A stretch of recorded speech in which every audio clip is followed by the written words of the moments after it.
কি সমস্যায় পড়েছি দেখো বন্ধুরা। তো কয়েকদিন ধরে চাল তো একদমই শুকনো করতে পারছি না।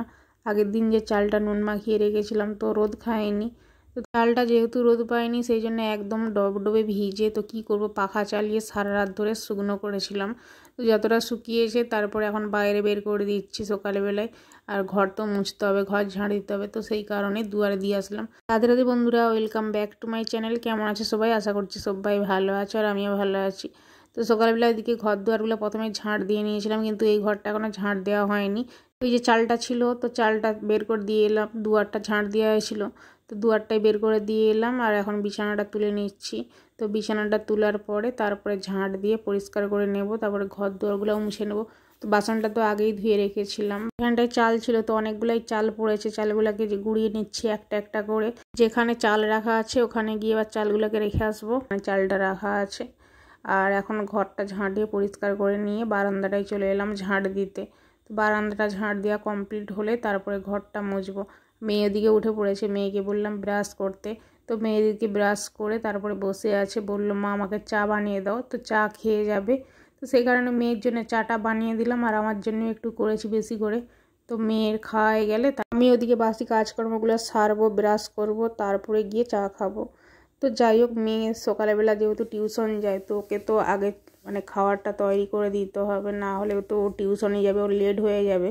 তো আমার বাসি কাজ সারতে সারতে ওরা কিন্তু উঠে পড়ে, ওদের টিউশনে যাওয়ার সময় হয়ে যায়। সেই জন্যে দু একটা কাজ সেরে নেওয়ার পরেই ওদেরকে চা শরবত ওটা বানিয়ে দিতে হয়। তো ওরা খেয়ে টিউশন চলে যায়। বেরিয়ে চলে যাওয়ার পরে তারপরে আমি বাকি কাজকর্মগুলো সারতে পারি। তো মেয়েকে ওদিকে চা বিস্কুট দিলাম, মেয়ে খেয়ে দিয়ে চলে গেছে। এখন এই যে আগের দিন জামা কাপড়গুলো ধুয়েছিলাম, তো এখন দেখতে পাচ্ছি যে একটু একটু সকালবেলা রোদ বেরিয়েছে, তাই জন্য ছাদের মধ্যে গিয়ে জামা কাপড়গুলো মিলে দিয়ে আসবো। আর ওদিকে ছাদের মধ্যে গেলাম, জামা কাপড়গুলো মিলে দিয়ে আসলাম। এখন এই যে ঘরটা মোছা বাকি আছে, ঘরটা আমি এখন মুছে পরিষ্কার করে নিচ্ছি। ওদিকে ব্রাশ করে নিয়েছি। তো যদি রোদ থাকে স্নান করি, স্নান করার পরে যদি রোদ থাকে তখন কিন্তু চালটা গিয়ে দিয়ে আসবো। আর এখন দেখো ওয়েদারটা, স্নান করে নিয়েছি তো ওয়েদারটা এখন কিন্তু ভালো আছে। যখন আমি স্নান করতে ঢুকেছিলাম বাথরুমে তো এতটা পরিমাণে মেঘ উঠেছিল, কোনো রকমের তাড়াহুড়া করে স্নানটা করেছি। ওই যে জামা কাপড় দিয়ে আছে অনেকগুলো ছাদে, তো শুকনো শুকনো হয়ে গেছে, সেই কারণে যদি ভিজে যায় তো তাড়াতাড়ি করে স্নানটা করে তারপরে বেরিয়ে আসলাম। এমনিতেও তো বৃষ্টি হচ্ছে, জামা কাপড় শুকনো হচ্ছে না, তারপরে যদি আবার জামা কাপড়গুলো ভিজে যেত তো তাহলে কি হতো। তো সেই জন্যে আর কি তাড়াতাড়ি করে স্নান করে বেরিয়ে পড়লাম। বেরিয়ে এসে দেখি এখন মেঘটা কেটে গেছে, মেঘটা পরিষ্কার আছে। তো যাই হোক, স্নান করে নিয়েছি। আর এখন যেটা আমার রোজকার কাজ, তো ঠাকুরকে সেবা দেওয়ার, সেটাই চলে আসলাম ঠাকুর ঘরে তো পুজো করার জন্যে। এখন বেলা এতটাই ছোট হয়ে গেছে, শীতের বেলা যেহেতু, তো একটা ওটা কাজ করতে করতেই সময়টা যে কোথা দিয়ে চলে যাচ্ছে বোঝাই যাচ্ছে না। তো যেহেতু দিন ছোট রাত বড়, সেই জন্যে সময়টা কাজ করার আগেই যেন সময়টা শেষ হয়ে যাচ্ছে। সকাল 6টার সময় ঘুম থেকে উঠেছি আর এখন বেলা 9টা 9:30 বাজতে চললো। তো বাসি কাজ সারতে স্নান করতেই কিন্তু দেখো 9:30 বেজে গেল। তো যাই হোক, ওদিকে ঠাকুর পুজো দিলাম আর তুলসী মঞ্চেও জল দিয়ে দিলাম। এখন চলে আসলাম এই যে রান্নাঘরে। তো জলখাবার বানাবো, মেয়েরা ওদিকে চলে আসবে, স্কুলে যাবে। স্কুল তো খুলে দিয়েছে দু মেয়েরই, তো সেই জন্য কিছু একটা বানাতে হবে। প্রথমে ভেবেছিলাম যে আলু ভাজা করব, তো আলু ভাজার জন্য আলুটা কেটেছিলাম, কিন্তু অনেকটাই যেহেতু লেট হয়ে গেছে তো ভাবলাম যে একটু আলু চচ্চড়ি করে দিই, তো তাড়াতাড়ি হয়ে যাবে। প্রেসার কুকারের মধ্যে দিয়ে দেবো, সব রকম দিয়ে দেবো, তো হয়ে যাবে তাড়াতাড়ি। তো প্রথমে ওই যে তেল দিলাম, জিরে দিলাম, আর এখন পেঁয়াজ, কাঁচা লঙ্কা, টমেটো সব দিয়ে এখন এই যে কুকারের মধ্যে এঁটে দিয়েছি। একটা সিটি পড়লেই কিন্তু আলু চচ্চড়িটা হয়ে যাবে। ওদিকে আমার জল খাওয়ার এখনও কিন্তু হয়নি, বড় মেয়ে চলে আসছিল। সে এসে বলল মা এখনও তোমার জল খাওয়ার করা হয়নি। তো বললাম যে একটু দেরি হবে, সেই জন্যে বললো ঠিক আছে আমি স্নান করে নিই। তো সেই আমার মেয়ে স্নান করতে চলে গেল, তো স্নান টান করে নিয়ে তারপরে খাবে। আর ওদিকে আলু চচ্চড়িটা বসিয়ে এদিকে আমি সবজিটা কেটে নিচ্ছি। আজকে পুঁই মেচড়ি ছিল আগের দিনের, সেই পুঁই মেচড়িটা রান্না করবো। আর আমার মেয়ের কাণ্ড দেখো, তো বিমস আনা হয়েছিল, ওকে বলেছিলাম যে সবজিগুলো একদিন গুছিয়ে রাখতে, ও বিমসগুলোকেও সেই খড় দিয়ে বেঁধে রেখেছে। বাজার থেকে শাক কিনে আনলে যেমন খড় দিয়ে বাঁধা থাকে সেভাবে আঁটির মতো বেঁধে রেখেছিল। তো যাই হোক, ওদিকে দেখো ছোটো মেয়ে চলে আসলো, সে আবার এসে একটু নাচ করছিল। তো মেয়েকে বললাম যে আমার ক্যামেরা অন করা আছে, অন করা ক্যামেরা দেখতে পেয়েই নাচটা করেছিল। তো তারপরে যা বললাম, লজ্জা পেয়ে বললাম যে ভিডিওটা ছাড়বো, তো লজ্জা পেয়ে চলে গেছে একদম। আর এদিকে বড় মেয়ে স্নান করে আসলো, আর ছোটো মেয়েকে ওদিকে মুড়ি দিলাম। তো 2 মেয়ে মুড়ি খাবে আর আমিও খাবো। আলু চচ্চড়ি দিয়ে মুড়ি খেলাম সবাই। আর এই যে দেখো বৃষ্টি আরম্ভ হয়েছে। তো তারপরে দেখো এই যে কিভাবে বৃষ্টি হচ্ছে। 2 মেয়ে তো স্কুলে চলে গেছে আর এখন বৃষ্টি আরম্ভ হয়েছে। আমি ছাদের মধ্যে এলাম, তো ঘরের মধ্যে একটু ফোনটা ঘাঁটছিলাম। আর যে বৃষ্টি হয়েছে আমি বুঝতেই পারিনি। তো এতটা পরিমাণে বৃষ্টি হচ্ছিল যে ছাদের গেটটা খোলা ছিল, ছাদের গেটটা আবার বন্ধ করতে আসলাম।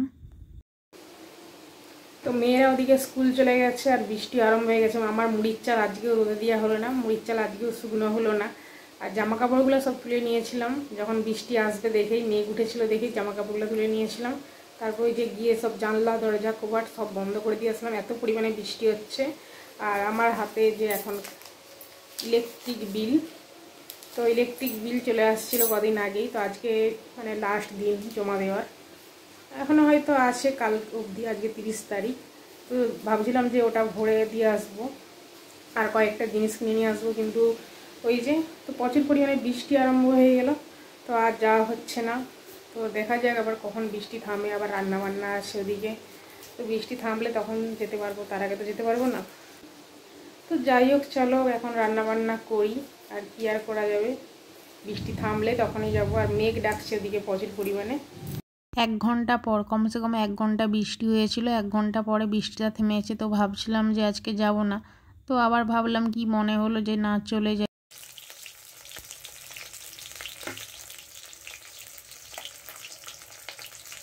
ইলেকট্রিক বিল, তো ইলেকট্রিক অফিসের সরকারের ব্যাপার, তো একদিন যদি লেট হয়ে যায় ফাইন দিতে হবে।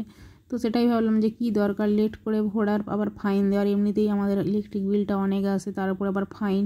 তো একবার অনেক লেট করে দিয়েছিলাম, মানে একদিন লেট করে দিয়েছিলাম বলে 100 টাকা ফাইন নিয়েছিল। তো ভাবলাম শুধু শুধু লেট করার দরকার নেই, আগে দিয়ে আসি তারপরে গিয়ে রান্না করব। তো তারপরে বৃষ্টি থামতে বিলটা দিয়ে আসলাম, দিয়ে এসে যে ছাদে এখন প্রথমে মাছের মুড়োটা ভেজে নিয়েছি। আর এখন এই যে চচ্চড়ি করছি, পুঁই মেজির চচ্চড়ি। কত রকমের সবজি দিয়েছি, তো যা যা ঘরে সবজি ছিল সব সবজি দিয়েছি, সিম বিম, তো পুঁই মেজরি গাজর সব রকম সবজি দিয়েছি, আলু টালু দিয়ে চচ্চড়ি করছি। মশলাটা কষিয়ে জল দিয়ে দিলাম, দিয়ে এখন এই যে মাছের মুড়োটা দিয়ে দিচ্ছি। আজকালকার দিনে পয়সার তো কোনো মূল্য নেই, হাতের ময়লা। তো আজকে যদি ভাঙাই পয়সা কালকে শেষ। আজকে ইলেকট্রিক বিলটা ভরতেই অনেকগুলো পয়সা খরচ হলো। তারপরে কয়েকটা জিনিস ছিল না, মেয়ের ওই মুখে মাখা জনসন বেবি ক্রিম তো শীত আসছে যেহেতু ওগুলো নিতে হবে। কয়েকটা ওই যে দোকান বাজার যতই আমরা মাসকারি করি না কেন, তো মাঝে মধ্যে কিন্তু একটা দুটা জিনিস আমরা ভুলেই যাই, সেগুলো আনা হয় না। তো সেগুলো আবার নিলাম, মানে অনেকগুলো পয়সা আজকে খরচা হয়ে গেছে। মধ্যবিত্তদের সংসারে এটাই হচ্ছে, তো আয়ের থেকে খরচাটাই বেশি হচ্ছে, সংসার চালানোটাই মুশকিল হচ্ছে। কাজকর্ম তো থাকে না, তার উপরে এই যে সংসারের এত চাপ।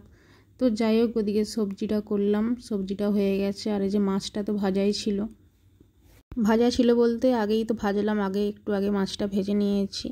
আর মাছের মুড়োটা দিয়ে সবজিটা করলাম, তার মধ্যে একটু চিনি দিলাম, মিষ্টি মিষ্টি লাগলে না বেশ খেতে ভালো লাগে। আর এই 5 মেশালি সবজিতে একটু মিষ্টি দিলেই ভালো লাগে। চিনি ছিল না, নিচে গিয়ে আবার চিনি নিয়ে আসলাম। আর ওই যে দই আনা হয়েছিল, তো আজকে দই কাতলা করছি। দইটা এনে নিচে দেখে আবার দইটাকে ফেটিয়ে রেখেছি।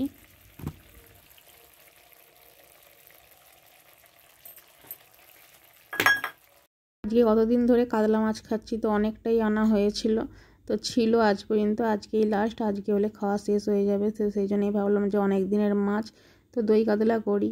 সর্ষে বাটা পোস্ত বাটা দিয়ে কাঁচা লঙ্কা বাটা দিয়ে দই কাতলা করলাম। তো মাছের ঝাল কমপ্লিট, ওদিকে সবজিটাও কমপ্লিট হয়ে গেছে। এখন এই যে ভাতটা হলে হয়ে যাবে, ভাতটা বসিয়ে দিলাম এদিকে। যেহেতু আমাদের অল্প জন আর অল্প চালের ভাতটা ঠান্ডা হয়ে যায় বলে তাই লাস্টেই বসাই। তো যাই হোক দেখো বৃষ্টির পরে ওয়েদারটা কত সুন্দর, বৃষ্টির আগে আর বৃষ্টির পরে তো ওয়েদারটা দেখো কত সুন্দর লাগছে। এখন মেঘটা আপাতত পরিষ্কার আছে আর হালকা হালকা মেঘও আছে। আর এখন দেখো ছাদটা কত শুকিয়ে গেছে। আর এই যে এখন এই জায়গাটায় ট্যাঙ্কির পাশে বন্যা হয়ে গেছে, বৃষ্টি হয়েছিল আর পাতা জমে গেছে, এখানে ঝড় হয়েছিল আগের দিনটা। তো 2-1টা পাতা পড়ে, এখানটা কিন্তু কিচ্ছু নেই পরিষ্কার। আগের দিন ছাদটা ঝাড় দিয়ে পরিষ্কার করলাম, তো কিছু নেই একদম। আর 2-1টা যেহেতু পাতা আছে, আর এইখানটায় যে লাগানো আছে, জালতি টাইপের লাগানো আছে, তো জলটা যেতে একটু দেরি হয় তাই জন্যেই আর কি। আর এই যে ছাদে এখন পরিষ্কার, এখন কিন্তু চালটা দিলে ভালো হতো, কিন্তু ওই যে রোদ নেই আবার মেঘ আছে, তো ভরসা করে আর দিলাম না। আর দেখো আগের দিন কিন্তু জল ছিল না মাঠে, এখন কত জল জমে গেছে। এত পরিমাণে বৃষ্টি হলো, মাঠে তো জল জমবেই। তো যাই, ওদিকে কড়াইটাও মেজে পরিষ্কার করে নিলাম। এখন ভাতটা আছে, ভাতটা ওদিকে ছাদে বসিয়ে দিয়ে এদিকে আমি দেখো বাসন কিন্তু ধোয়া হয়নি আজকে, মুড়ি খাওয়া বাসন। তো ওই যে চলে গেলাম, তো সেই জন্যে আর কি বিল টিল জমা দিতে, এই যে জল টল কিচ্ছু ভরা হয়নি, তারপরে জল ভরতে আসলাম।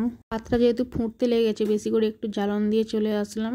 তো ওই জ্বালনের মধ্যেই হয়ে যাবে, বেশি বাকি নেই, একটু বাকি আছে, তাই আর কি, তাই জলটা এদিকে ভরে নিয়েছি।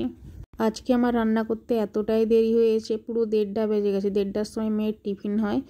আমার রান্না কমপ্লিট হওয়ার পরে ভাতে ফ্যান গড়াতে দিয়েছি, এদিকে মেয়ে চলে আসলো। তো এত আবার বৃষ্টি এসছে, তো রান্না আমার কমপ্লিট হয়েছে, ছাদ দিকে নামিয়ে আনলাম, আবার বৃষ্টি আরম্ভ হয়েছে। তো বৃষ্টির মধ্যে ভিজে ভিজে মেয়ে আসলো ওদিকে।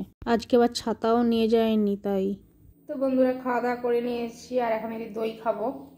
প্লেটের মধ্যে দই নিলাম, এখন ঘরে গিয়ে দইটা খাবো। আর এদিকে সব বাসন টাসন মেজে নিয়েছি, জলখাবারের বাসন, আর ভাত খেলাম, সেই সব বাসনগুলো ধুয়ে উপর করে নিয়েছি। জলটা ঝরে গেলে তখন তুলে রাখবো। আজকে একদম ভাত খাওয়ার সাথে সাথেই সব বাসনগুলো ধুয়ে নিয়েছি, কারণ ওই যে জল খাওয়ার বাসন ছিল, তারপরে ভাত খাওয়ার বাসন, অনেক বাসন জমেছিল। তো সেই কারণে বাসনগুলো সব ধোয়া কমপ্লিট করলাম, একবারে কাজটা গুছিয়ে নিয়েছি। গুছিয়ে নিয়ে তারপরে যে ঘরে আসলাম, মেয়েকে আজকে দই দেওয়া হয়নি, কারণ ওই যে শশা ছিল না, তো সেই জন্য রায়তা বানানো হয়নি, মেয়েকে দেওয়া হয়নি। এখন ফ্রিজে রেখে দিয়েছি দইটা, মেয়ে যখন আসবে তো তারপরে খাবে। আর এই যে এখন সেই চাল নিয়ে চলে আসলাম, তো চালটা দুয়ারে ছিল, এখন আবার ঘরে নিয়ে আসলাম, যেহেতু পাখা চালাবো, তো সেই কারণে চালটা এখন শুকনো হবে। তো কি জ্বালাই পড়েছি দেখো। তো ভাবা যায় এরকম কার্তিক মাসে এরকম বৃষ্টি হবে, তো চালটাকে আমি যে নুন মাখিয়ে নিয়েও ঝামেলায় পড়েছি, মানে শুকনো করতে পারছি না, রোদ বেরোচ্ছে না। তো কী হবে জানি না, কবে রোদ বেরোবে, কবে শুকনো করতে পারবো। তারপরে মুড়ি ভাজতে দিতে হবে, চালটা না হলে কিন্তু খারাপ হয়ে যাবে। চাল যদি খারাপ হয়ে যায়, ওদিকে কিন্তু সব মানে মুড়ি টুড়ি খাওয়া দাওয়া বন্ধ হয়ে যাবে। তো কত চাল নষ্ট হবে বলো তো। তো যাই হোক, ওদিকে দেখো সন্ধেবেলার পরে দেখা হলো তোমাদের সাথে। তো মেয়ে বললো আজকেও চা খাবে, আর আমারও গলাটা ব্যথা ব্যথা ছিল হালকা। তো একটু করে চা খেলাম, মা মেয়ে দুজনে চা বিস্কুট খেয়ে এখন এই যে রাত্রে রান্না বান্নায় আসলাম। বড় মেয়ের আর আমার এখন দুজনের মিলে পেঁয়াজ ছাড়া হালকা করে ডিমটা ভেজে নিচ্ছি। আর ছোট মেয়ে খাবে, তো দুপুরের ভাত ছিল, মেয়ে খাবে ভাত। তো ডিম ভাজা হয়েছে পেঁয়াজ দিয়ে, কাঁচা লঙ্কা দিয়ে, ডিম দিয়ে। তো ভাত ভাজা করে দেবো, জিরে দিয়েছি, ভাত ভাজাও খুব ভালোবাসে খেতে, ওর ভাতটা ছিল। আর বড় মেয়েকে বললাম যেহেতু অল্প ভাত আছে, তো ছোট মেয়ের হয়ে যাবে। তো ওকে বললাম রুটি খাওয়ার জন্য, ও কিন্তু রুটি একদমই খেতে চায় না। পরোটা বা চাউমিন অন্যান্য জিনিস করে দিলে খুব খুশি, কিন্তু এই যে একদিন আগে বিরিয়ানি খেয়েছে, রিচ খাবার, তো আবার তো অন্য কিছু করা যাবে না। তো সেই জন্যে তাই এই ভাত ভাজাটা খাবে ছোট মেয়ে, আমরা ওদিকে মুড়ি খাবো। ডিম ভাজা করেছি, পেঁয়াজ ভাজা করেছি। তো চলো আজকের মতো ভিডিওটা এখানে শেষ করছি, ভালো লাগলে চ্যানেলটা সাবস্ক্রাইব করে দিও।